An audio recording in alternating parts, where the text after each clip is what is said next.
In the 1800s, the Russian Empire was ruled by a czar or king.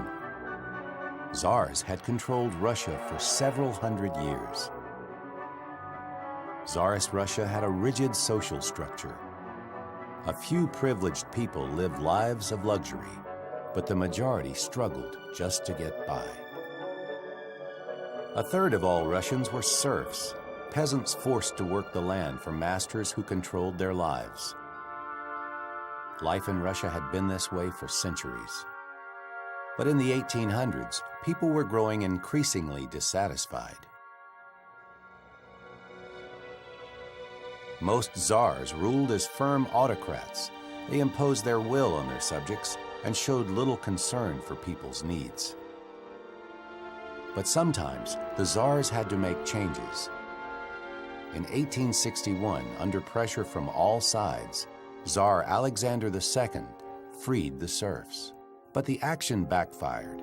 No longer forced to work the land, many former serfs moved to the city to work in factories.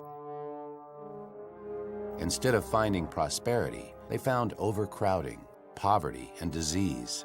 The Tsar's reform hadn't made the people happier, it made them more discontent.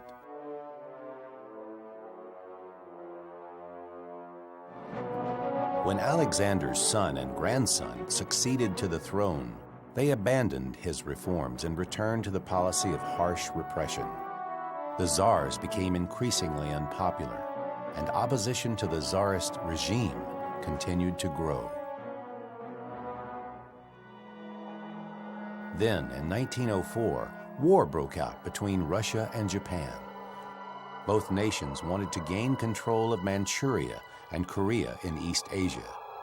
Russia believed it could easily defeat the Japanese. At the same time, the Russian government saw the war as an opportunity to rally support around the Tsar and distract Russians from their dissatisfaction with things at home. But the Russians greatly underestimated Japan's military strength. During the Russo-Japanese War, the Russians suffered defeat after defeat.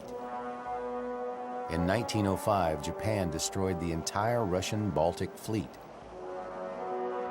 Many people blamed the Tsar, Nicholas II, for the humiliating losses.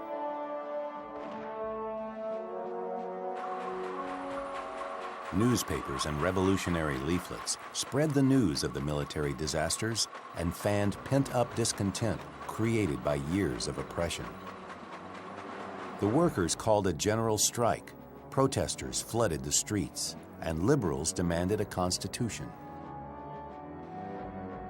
Amid the turmoil, on January 22, 1905, a young priest led a large group of workers in a peaceful march to the Winter Palace. Carrying religious icons, they planned to present a petition to the Tsar. But Nicholas II called in his troops.